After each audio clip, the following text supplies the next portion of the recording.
Living my best life. Ain't going back and forth with you. I'm living my best life. Ain't going back and forth with you. So guys, do you like my shirt? It says living my blessed life, and you can find your size and your color, if your color is black or white, on chatso.com. And this video is brought to you by chatso.com. That's my t-shirt company. We do customized designs on t-shirts, black t-shirts or white t-shirts only.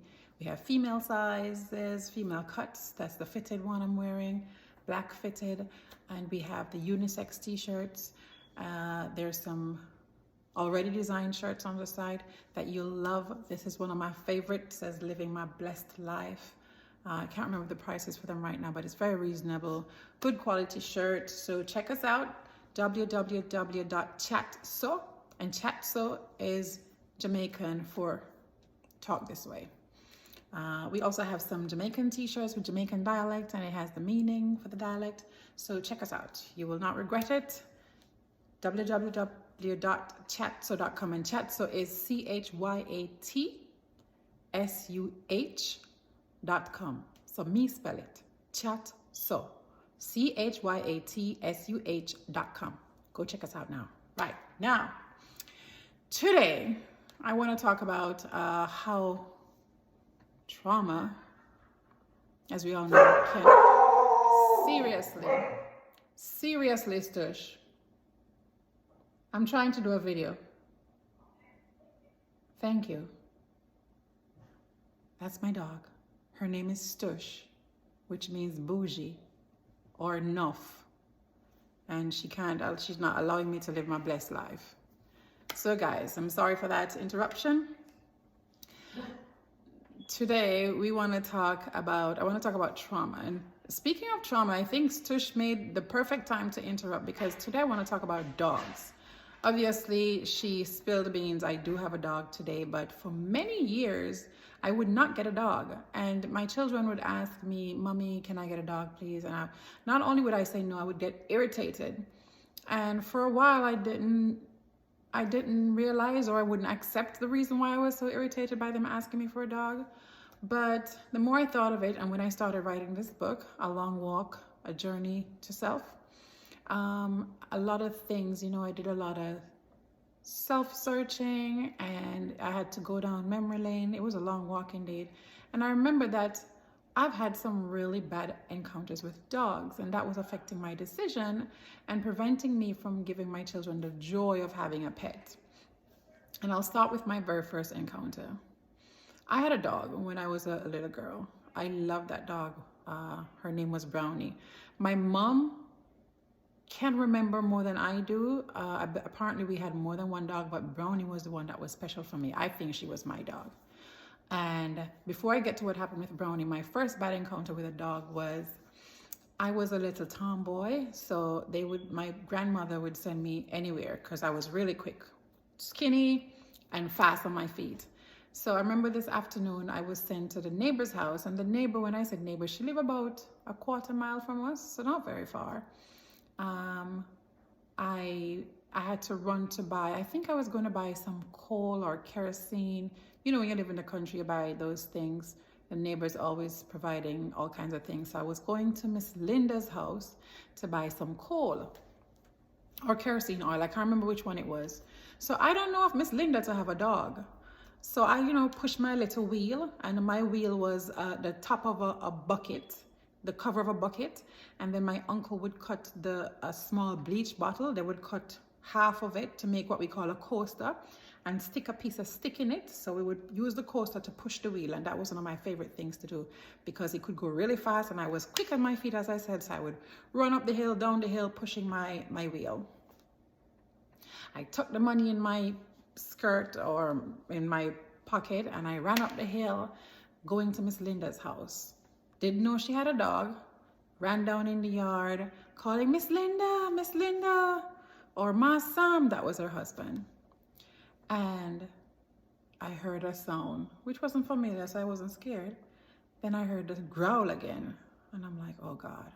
When I looked, I saw, to me, what was a humongous black dog staring at me.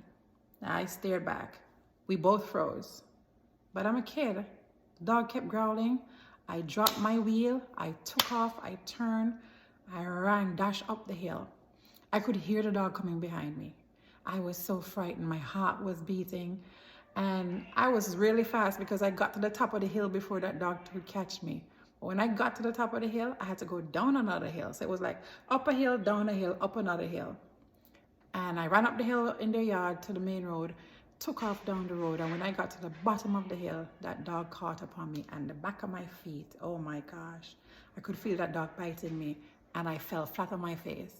So when I fell on my face, the dog ran off, thank God, ran away. And the neighbors came out shouting, screaming. I think maybe that's what scared the dog.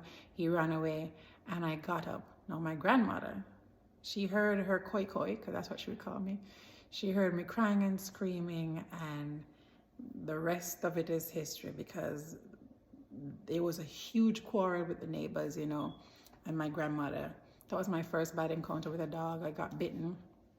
So I was afraid of dogs, like most children are. But then sometime after, I don't remember if it's before or after, but I know I had a dog, Brownie. And I loved that dog so very much. We had a neighbor who had a donkey that he would have to walk past our property every day to go to his farm. And for some reason, he didn't like our dog. Maybe the dogs would bark at him, you know, bark at his donkey. So he was mad and he hurt the dog. And my family found out the dog was hurt. At first, we didn't know what happened or who had done it. So, you know, my grandmother, she has her remedies and things. She fixed the wound and the dog got better. And then I was excited, happy, of course, because I thought the dog was going to die. The dog recovered. When the dog was almost fully recovered, someone hurt the dog again. And the dog was missing for days. I would search, couldn't find her, till eventually my uncle found the dog and she was dead. She died, succumbed to her injuries, and she died. That was the very saddest day of my life to then. I cried so much because I loved that dog. It felt, and I think that was my first experience with death. My first experience losing someone or something that I loved. So I cried, I wept, and I had the entire family come to the dog's funeral. We had a funeral for it. My uncle buried the dog, and I planted that flowers that's called Joseph Coat. I planted that flower on top of her grave so it would always be marked. Those flowers were beautiful. I guess they were fertilized. And so that was my second experience. That was my worst experience with a dog. Fast forward to years later, I was in elementary school. We call it primary school in Jamaica. And I was talking to a couple of my girlfriends recently because I was trying to ask them if any of them remembered this event. But at school, we had a security guard. And most children were fascinated with the security guard because he lived on the property in one of those buildings to the back. And he would tell us stories. You know, apparently he was in the military at some point. I don't know if that was true, but as a kid, that's the story he would tell us. And he spoke different languages. To this day, I don't know if he was talking foolishness, but he was speaking a language that was different than what we knew, which at the time was just patois, and we were learning English. So he said he knew to speak 7 languages. He would tell us stories about when he was in the military, the places he's traveled to. So whenever we got lunchtime, we would eat our lunch real quickly, and we would all gather around and we would listen to the stories that he had to tell. He was a big, tall, very dark-skinned man, and he did a lot of work. He wasn't just the security for he was the maybe custodian for the property, but he would take care of the property, make sure the fields were lawned, were cut, the trees, the bushes were walked back, because we're in the country and there was a river that ran almost completely around the school. So he took care of the property. He was loved and trusted by everyone there. Now the neighbors across the street had dogs, and Apparently, whenever he had his food or his things out in the building that he lived in, it wasn't a complete building. So there were some parts of it that were unfinished. The dogs would go in and mess with his things or take his food. I think one day he must have just had it and he snapped. And I remember I was playing, I was in track and field, I was always running. I remember one day I was outside practicing with the kids and I just heard screams and I heard a commotion. When I looked, there was this man. I cannot for the life of me remember his name. I was really small then, maybe in the 3rd or 4th grade. And there was this man. He lost it and he used a machete. We say machete in Jamaica. And he slashed that dog and picked up the bloody dog, walked across the field, heading toward the I assume the lady who the dog belonged to. He went all the way across the street, trekked across the river. It wasn't a huge river, like a creek that went around our school. Went across the street, crossed the road, on the hill, dropped the dog at the lady's gate. Then he came back, bloody machete in his hand, walked back across the river, came back went into his building. I will never, ever, ever forget that day. If there's anyone on here who's watching who went to Bonsfield Primary School in the 80s, early 80s, you should remember that day because I don't think that's something that anyone could ever forget. And he went into his building. We started screaming. The teachers came running, tried to put all the kids inside. I thought he was going to just start chasing all of us around with that machete. Went into the school. Of course, he was fired, and that was the last day I saw him. I never forgot that incident. So whenever, anyone would talk about having a dog, I couldn't imagine why people wanted to have dogs. And coming to America, I saw where people had their dogs living inside, on their beds, in their kitchen, and I'm like, I could never have a dog because we're used to having mutts back home. So it was unimaginable to have a dog inside your house. And I'd have friends, encourage me, oh, it would be great for the kids. Mom, yes, we'd like to have a dog. No, not only no, like I said, I would get irritated. But, through writing this book and reflecting and thinking, I realized that the reason I was so afraid to even consider having a dog was I was trying to save my children from the pain of losing their dog. I know dogs don't live forever. And I remember the pain I felt when I lost my dog Brownie, how much I cried and wept and had the funeral. It was heartbreaking. I didn't want them to have to go through that. But what I wasn't thinking about was the wonderful times I had with this dog, the love I felt, the joy I had from playing with her, the companionship. And I'm like, I'm depriving my children of something that could be so wonderful for them because of a bad experiences that I had. So after much thought and consideration, I decided to get a dog. And we now have a little dog. Her name is Stush. Oh my gosh. I shouldn't have given her that name because just like the name says, that's her personality. She's bougie. She's a lot. Like you heard earlier, she decides she runs this house.